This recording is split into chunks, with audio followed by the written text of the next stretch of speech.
Hello students, आज हम हेलोजेन्स के बारे में पढ़ेंगे। जब एरोमेटिक हाइड्रोकार्बन या बेंजीन के एक या एक से अधिक हाइड्रोजन एटम को आप हेलोजन से रिप्लेस कर देते हैं तो हेलोएरिन्स ऑब्टेन हो जाते हैं। एरोमेटिक रिंग में हमारे पास ये बेंजीन है,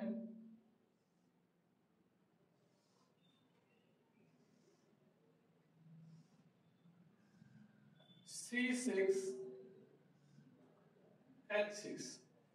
एक हाइड्रोजन यहां लगा होता है, एक हाइड्रोजन एटम यहां लगा होता है, एक हाइड्रोजन एटम यहां लगा होता है, एक हाइड्रोजन एटम यहां होता है, एक हाइड्रोजन एटम यहां होता है और एक हाइड्रोजन एटम यहां होता है। इसका मॉलिक्यूलर फॉर्मूला होता है C6H6। जब आप एरोमेटिक हाइड्रोकार्बन या बेंजीन के एक या एक से अधिक हाइड्रोजन एटम को रिप्लेस कर दोगे किससे? हेलोजन से, तो हेलोएरिन्स ऑब्टेन हो जाते हैं। जैसे ये बेंजीन,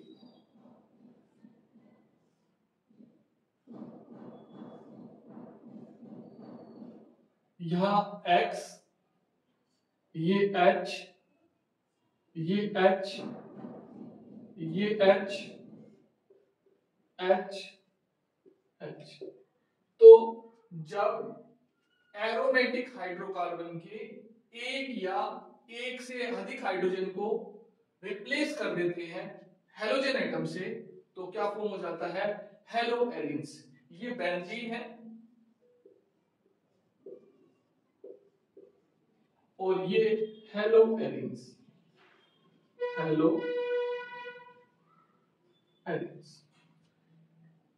अब टाइप्स ऑफ हेलोएरिन्स की बात करें तो हेलोएरिन्स चार टाइप की होती है।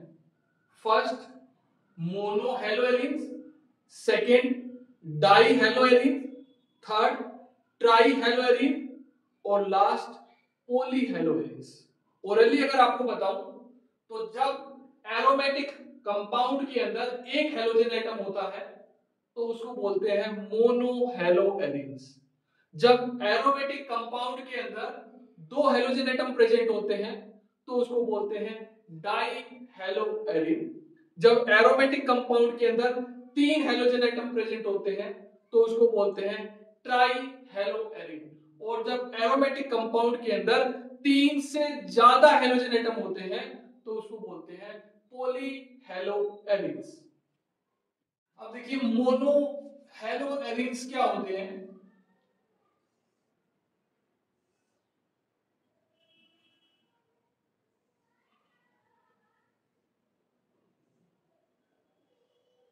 अगर इसमें सिर्फ एक ही हेलोजन एटम, X का मतलब है हेलोजन एटम, जब एक ही हेलोजन एटम प्रेजेंट होगा तो उसको हम बोलेंगे मोनो हेलोएरिन्स। मोनो हेलोएरिन्स। जब एरोमेटिक कंपाउंड के अंदर दो बेंजीन रिंग होंगे, सॉरी दो हेलोजन एटम होंगे,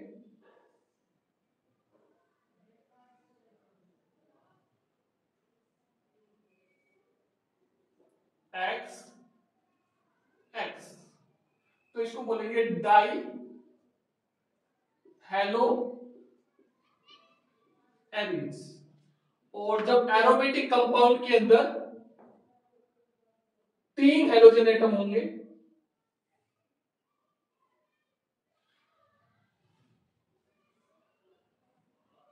X X X, तो इसको बोलेंगे ट्राई हेलोएरिन्स। और जब एरोमेटिक कंपाउंड के अंदर तीन से ज्यादा हेलोजन एटम होंगे, X X X और X, तो इसको बोलते हैं पॉली हेलोएरिन्स। एरिन्स। एक बार फिर देख लीजिए, जब बेंजीन में एक हेलोजन एटम प्रेजेंट होगा तो उसको बोलेंगे मोनो हेलो एरिन, जब दो होगा तो बोलेंगे डाई हेलो एरिन, तीन होगा तो बोलेंगे ट्राई हेलो एरिन, और तीन से ज्यादा होता है तो बोलते हैं पॉली हेलो एरिन्स। नेक्स्ट है बेंजाइल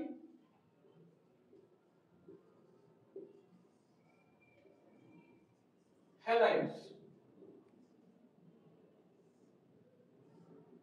जिस कार्बन एटम से हेलोजन बॉन्डेड होता है, जैसे ये कार्बन एटम है H, H और X, तो बेंजाइल हैलाइड्स उन कंपाउंड्स को बोलते हैं जिन कंपाउंड में हेलोजन जिस कार्बन एटम से बॉन्डेड होता है वो कार्बन sp3 हाइब्रिडाइज होना चाहिए। sp3 उसको बोलते हैं जो कार्बन एटम हर तरफ से सिंगल बॉन्ड से अटैच हो और उससे नेक्स्ट क्या हो, बेंजीन रिंग हो, उसको हम क्या बोलते हैं, benzyl halide. Those compound in which halogen atom is bonded to the sp3 hybridized carbon atom next to benzene ring। और एक होता है aryl halide, aryl halides sorry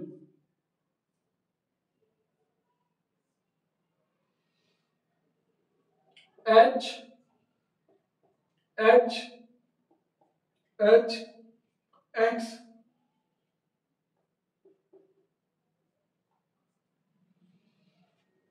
जिस कार्बन एटम से हेलोजन अटैच होता है वो sp2 हाइब्रिडाइज्ड कार्बन एटम होना चाहिए, किसका, बेंजीन रिंग का, उसको बोलते हैं aryl halide. When the halogen atom is attached to the sp2 hybridized carbon atom of benzene ring, then aryl halides are obtained. Again, preparation of haloarine. Preparation of haloarines, और इसमें first method है direct halogenation.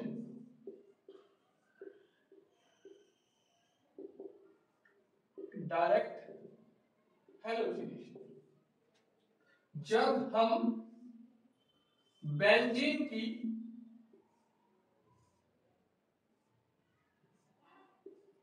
Chlorine के साथ reaction कराते हैं इन the presence of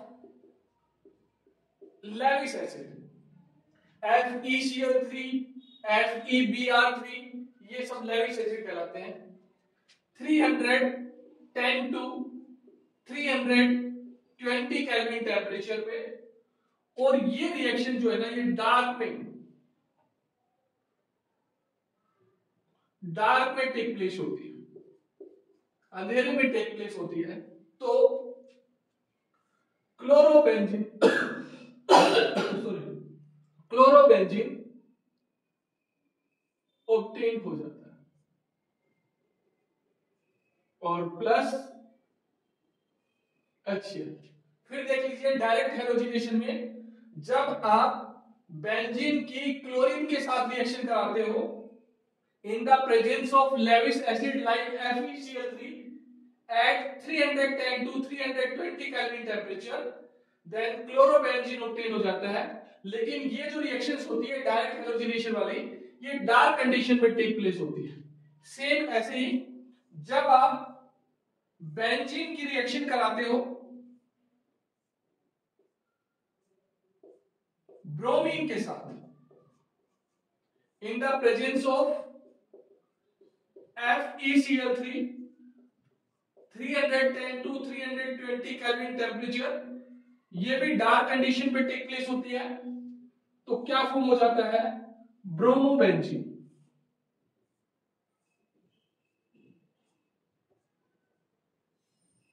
ऊपर वाले का नाम है क्लोरोबेंजीन और इसका नाम है ब्रोमोबेंजीन और प्लस HBr। तो डायरेक्ट हेलोजिनेशन में ये दो रिएक्शन होती है। जब भी आप बेंजीन की क्लोरीन या ब्रोमीन के साथ रिएक्शन कराते हो in the presence of Lewis acid at 310 to 320 kelvin temperature और डार्क कंडीशन में, तो क्लोरोबेंजीन और ब्रोमोबेंजीन ऑब्टेन हो जाते हैं। सेकेंड मेथड जो है वो सैंडमेयर रिएक्शन के नाम से भी जाना जाता है। इस मेथड में हम क्या करते हैं, एनिलीन की फ्रेशली प्रिपेयर्ड नाइट्रस एसिड के साथ रिएक्शन करते हैं तो डायजोनियम सॉल्ट बन जाता है। और जब डायजोनियम सॉल्ट की आप क्यूप्रस क्लोराइड के साथ रिएक्शन कराते हो तो क्लोरोबेंजीन बन जाता है। डायजोनियम सॉल्ट की क्यूप्रस ब्रोमाइड के साथ रिएक्शन कराते हो तो ब्रोमोबेंजीन बन जाता है। और इन दोनों रिएक्शन को सैंडमेयर रिएक्शन के नाम से भी जाना जाता है। तो सेकेंड मेथड में है सैंड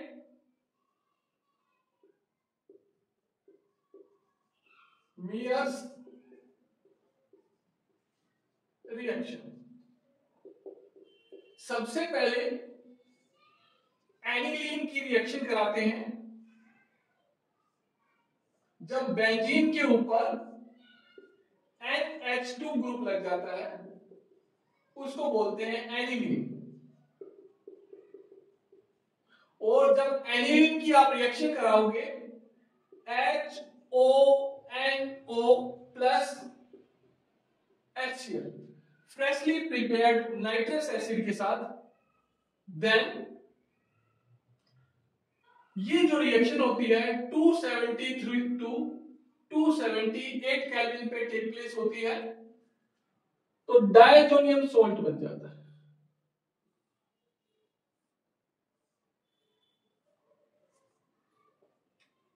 N2 प्लस और Cl नेगेटिव और प्लस H2। और जब इस डायजोनियम सॉल्ट की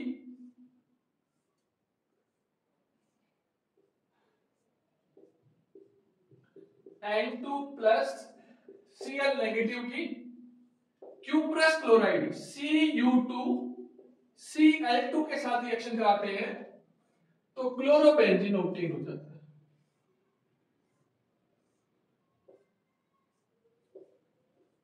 क्लोरोबेंजीन प्लस नाइट्रोजन। ऐसे ही अगर डायजोनियम सॉल्ट की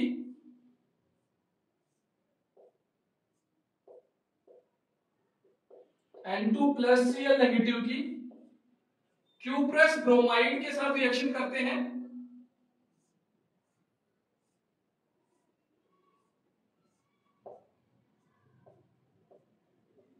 तो ब्रोमोबेंजीन ऑब्टेन हो जाता है। ये दोनों रिएक्शन सैंडमेयर रिएक्शन के नाम से जानी जाती है। फिर देख लीजिए, जब एनिलीन की फ्रेशली प्रिपेयर्ड नाइट्रस एसिड के साथ रिएक्शन कराते हैं एट 273 टू 278 केल्विन टेम्परेचर पे तो डायजोनियम सॉल्ट ऑब्टेन हो जाता है। और डायजोनियम सॉल्ट की क्यूप्रस क्लोराइड Cu2 Cl2 के साथ रिएक्शन कराते हैं तो क्लोरोबेंजीन बनता है। डायजोनियम सॉल्ट की क्यूप्रस ब्रोमाइड के साथ रिएक्शन कराते हैं तो ब्रोमोबेंजीन ऑब्टेन हो जाता है। ये दोनों रिएक्शन क्या कहलाती है, सैंडमेयर रिएक्शन। अब एक गटरमैन रिएक्शन।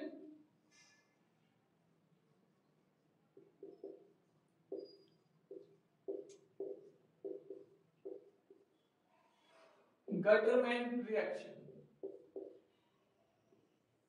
जब आप diazonium salt N2 plus Cl negative की कॉपर और HCl के प्रेजेंस में रिएक्शन कराते हो तो क्लोरोबेंजीन ऑब्टेन हो जाता है प्लस N2। और जब डायजोनियम सॉल्ट की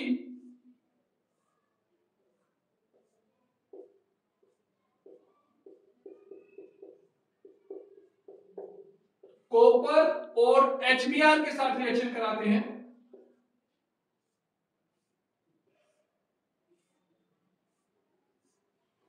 तो ब्रोमोबेंजीन ऑब्टेन हो जाता है। ये दोनों रिएक्शन गटरमैन रिएक्शन के नाम से जानी जाती है। फिर देख लीजिए, जब दो डायजोनियम सॉल्ट की कॉपर और HCl के साथ रिएक्शन करते हैं तो क्लोरोबेंजीन बन जाता है। डायजोनियम सॉल्ट की कॉपर और HBr के साथ रिएक्शन करते हैं तो ब्रोमोबेंजीन ऑब्टेन हो जाता है। अब आयोडीन बेंजीन कैसे बनाएंगे? जब आप डायजोनियम सॉल्ट को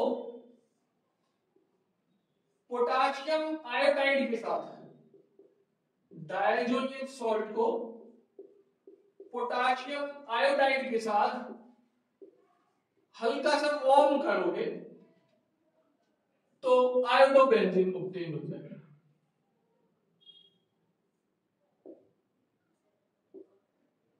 आयोडोबेंजीन प्लस N2 और प्लस KCl। क्लोरोबेंजीन और ब्रोमोबेंजीन को हम डायरेक्ट हैलोजिनेशन से भी बना सकते हैं, सैंडमेयर रिएक्शन से भी बना सकते हैं, गटरमैन रिएक्शन से भी बना सकते हैं। लेकिन आयोडोबेंजीन हमने पहली बार बनाया है जब डायजोनियम सॉल्ट को आप पोटाशियम आयोडाइड के साथ वार्म करोगे तो क्या ऑब्टेन हो जाएगा? आयोडोबेंजीन प्लस N2 और प्लस KCl। लेकिन अगर आपको फ्लोरोबेंजीन बनाना है तो डायजोनियम सॉल्ट लेके चलेंगे,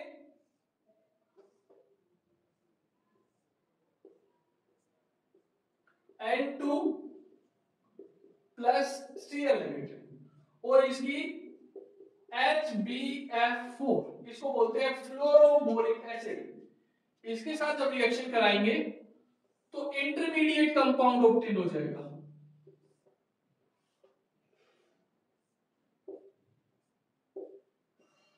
N2 प्लस BF4 नेगेटिव। और जब आप इसको हीट करोगे तो फ्लोरोबेंजीन ऑब्टेन हो जाएगा, F plus N2 plus BF3। देख लीजिए, आयोडोबेंजीन और फ्लोरोबेंजीन बनाने का हमारे पास ये सिंगल मेथड है। जब डायजोनियम सॉल्ट को पोटाशियम आयोडाइड के साथ वार्म करेंगे तो आयोडोबेंजीन बन जाएगा। जब डायजोनियम सॉल्ट की फ्लोरोबोरिक एसिड के साथ रिएक्शन करेंगे ये एक इंटरमीडिएट कंपाउंड बन जाएगा। इसको जब आप हीट करोगे तो किस में कन्वर्ट हो जाएगा? फ्लोरोबेंजीन।